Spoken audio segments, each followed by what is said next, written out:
Eugênio, sabe o que quer dizer Eugênio? Não. Que vem dos nobres. Aí, tá vendo, ó? Nojento. Tô vendo que a entrevista vai ser boa. Oi, pessoal, tudo bem? Hoje eu tô aqui no Campeonato Mundial NABA. Chegou o grande dia, eu falei pra vocês que estava chegando. Só que eu tive o grande prazer e a grande honra de conhecer uma pessoa que significa muito para esse esporte que a gente tanto tá defendendo, tanto vem tratando com muito carinho, com muito respeito. Essa pessoa que está do meu lado é um ícone para o fisiculturismo e eu, com muito orgulho, vou trazer mais um Feras e Monstros para vocês. Adivinhem quem está do meu lado? Ninguém mais do que o senhor Eugênio Koprovski. Gente, que orgulho, né?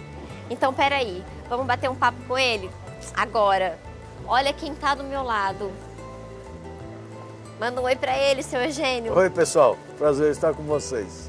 Gente, seu Eugênio Koprovski vai contar um pouquinho da história dele pra gente, vai contar como é que tudo começou, o que ele fez e o que tanto ele conseguiu para apaixonar tantas pessoas como nós do Vidaculturismo, que hoje somos apaixonados. Vamos saber um pouquinho dele? Seu Eugênio, conta um pouquinho pra gente. Da onde que o senhor veio? O senhor é brasileiro mesmo? Os seus pais? Conta um pouquinho da sua história pra gente. Bom, eu sou neto de poloneses, Koprovski, né? Nasci em Santa Catarina em 1943, mas aos 5 anos eu vim para São Paulo. Aos 5 anos eu vim para São Paulo, viemos na família para São Paulo. Meu pai era meio aventureiro, queria tentar uma vida nova numa cidade grande. E cá estamos, né, há quase 70 anos, né, em São Paulo. Inclusive, eu tive a notícia recente que a Câmara de São Paulo, de vereadores, vai me homenagear esse ano com o título de cidadão paulistano. Isso me envaidece bastante. Não sou um homem de vaidades, mas ser cidadão paulistano para mim é uma honra, porque aqui eu casei, criei meus filhos e lutei pelo esporte, por questões sociais, políticas, onde eu fiz a minha vida, né? Então eu me sinto honrado por isso. Aí vocês vieram para São Paulo, sua família veio para São Paulo, o senhor cresceu aqui e conta pra gente como é que a sua história aconteceu aqui em São Paulo. O meu pai era um atleta também, né? E meu irmão mais velho também era praticante de esportes, né? E eu sempre também tive uma certa inclinação para esportes. Até que um dia eu encontrei como sócio militante, que se chamava na época, no Esporte Clube Pinheiros, em 1956. Em 1956, eu achei lá um galpão onde tinha uns pesos antigos, inclusive com bola, barras com ponta de cimento, bloco de cimento, e os caras grandões lá levantando esses pesos. Eu fazia atletismo, mas me empolguei por essa arte de levantar pesos, né? E fiquei aí até hoje, levantando peso. Seu Eugênio, o que, além dessa história familiar, assim, o senhor teve em algum momento alguma outra opção e falou, não vou levantar peso, não vou mexer com isso, vou pensar em outra coisa para minha vida? Sim, na área esportiva, ao mesmo tempo que eu naturalmente trabalhava, estudava, né? E na área esportiva eu pratiquei várias modalidades, né? Comecei com atletismo no Esporte Clube Pinheiros, fiz luta grega-romana, luta olímpica, fiz pugilismo, cujo meu técnico era o pai do Éder Joffre, o falecido Kid Joffre, né? E, enfim, eu sempre tive atividades paralelas ao então chamado halterofilismo. Mas, né? Sempre na parte do esporte? Sempre na parte do esporte, O senhor nunca pensou em ser médico? Não. Se bem que de médico e louco todo mundo tem um pouco, diz o ditado, né? Então. Eu acho que eu tenho um pouco de médico também, além da doideira. Eu sempre fui muito dedicado ao esporte, aos estudos, eu lia muito, né? E eu fiz educação física, fiz mecânica, mas trabalhei 2 anos na área e depois já comecei em 63. Eu já montei a minha academia, né, o Esparto, que fez agora 53 anos de vida, de existência, né? E nos anos 60, por falta de estudos científicos que poderiam responder o porquê das coisas, a minha academia era chamada de Tenda dos Milagres. Né? As pessoas muito magras se robusteciam, as pessoas muito gordas emagreciam, pessoas que tinham problemas com locomoção melhoravam essa aptidão e assim uma série de coisas. Né? Então foi crescendo, né, o gosto pela arte de esculpir o corpo, que ao mesmo tempo trazia benefícios também a níveis funcionais, né? A nível de força, a nível de flexibilidade, de resistência, né? De explosão para as necessidades esportivas, para a vida do cotidiano. E nesse meio tempo veio a ciência e hoje explica, né, os porquês, e a ponto de que hoje a atividade de treinamento resistido, né, é considerado a prática, digamos, de ginástica, né, ou esportiva, como preferirem, mais praticada no mundo, né? E o Brasil não é exceção. Hoje as estatísticas do próprio governo federal mostram que existem mais praticantes de musculação do que pessoas que jogam futebol. Então, a gente tem, nessa questão, né, que o senhor está colocando pra gente, a gente tem a questão fisiculturista e nós temos a questão das pessoas que cultuam seus corpos, e isso é um pouco polêmico, assim, porque algumas pessoas que cultuam seus corpos se colocam como atletas e não são, né, seu Eugênio? O que é a diferença do atleta, do fisiculturista, para aquelas pessoas que malham em excesso, que treinam em excesso e que se colocam como atletas?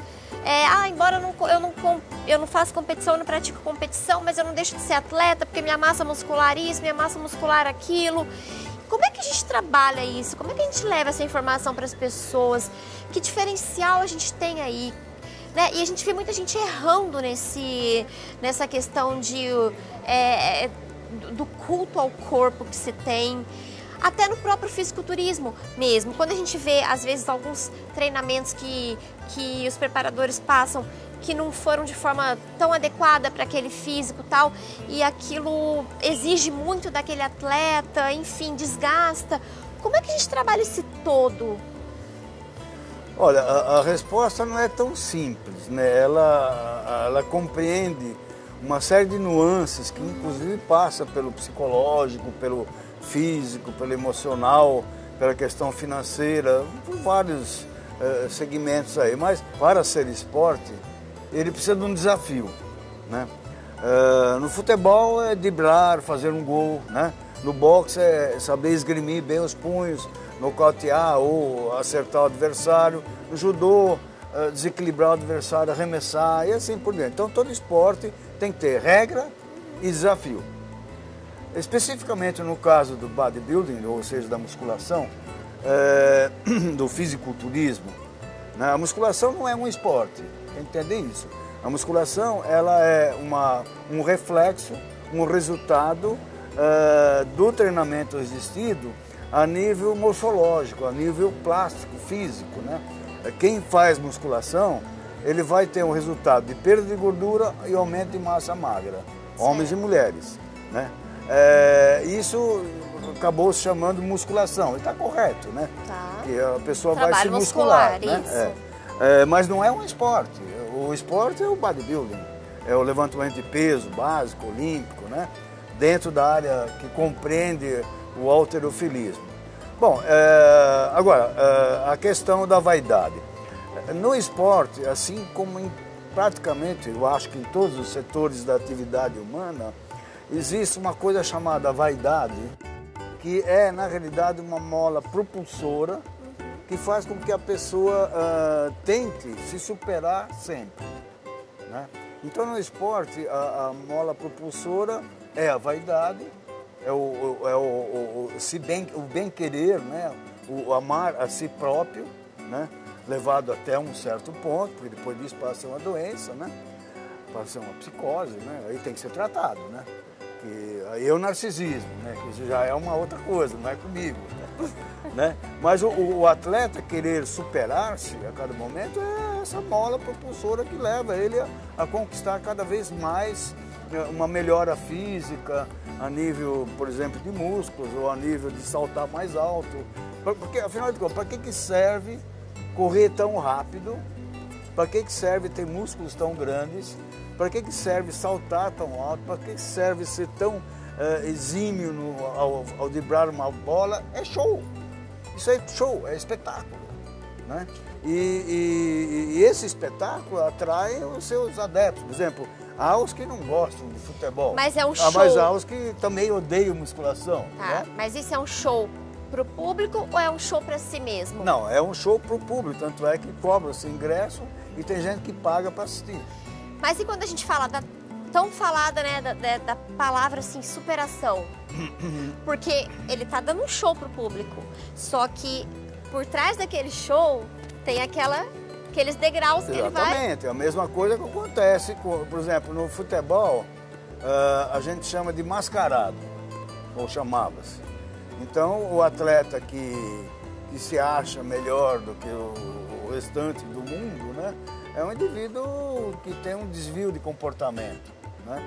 É o que a gente chama na gíria o mascarado, né? O soberbo, o arrogante. Né? E isso tem em todos os setores. Né? Eu não sei se na musculação tem mais, ou tem menos, ou tem igual, mas a gente encontra em todos os setores de todas as atividades humanas, inclusive atividades intelectuais, né? Atividades políticas, em todos os setores de todas as profissões se encontra um indivíduo que é arrogante, que ele acha que é melhor que todo mundo, etc. E no esporte, é por isso que eu digo que é um pouco complicada a coisa, porque passa muito essa vaidade, passa muito pela vaidade que é aceita normalmente, porque é o amor a si próprio, né, que todos nós temos. Quem gosta mais de nós do que nós mesmos? Né?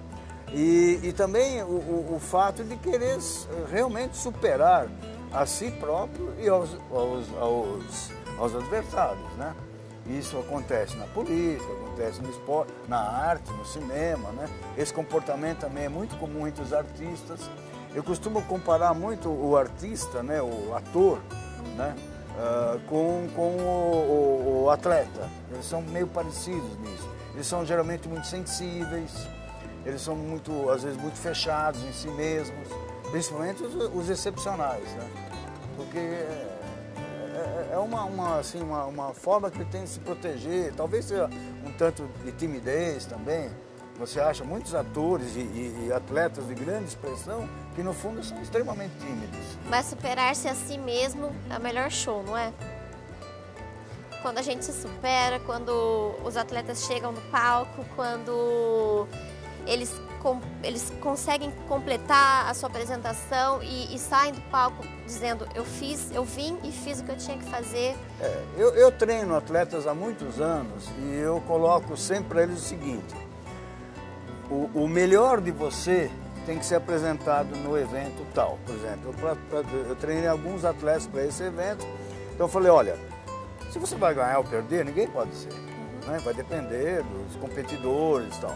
Mas o importante é que você fez tudo o que tinha a fazer corretamente e atingiu a sua melhor forma física possível para hoje. Né? Quer dizer, amanhã pode ser que ele melhore ou pode ser que ele piore, então isso depende, né? Agora, ele atingiu a melhor forma física dele. Se ele vence, claro que a satisfação é muito maior. Se ele se classifica, ótimo, maravilhoso.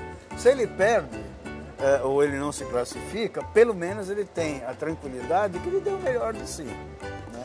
E quando ele não se prepara o suficiente? Porque eu me deparei com uma situação real, assim mesmo, fato, em que um treinador, ele acabou não dando a base necessária para o atleta dele. E o atleta dele chegou em determinado campeonato não se sentindo suficientemente pronto. O que o senhor diria para esse atleta?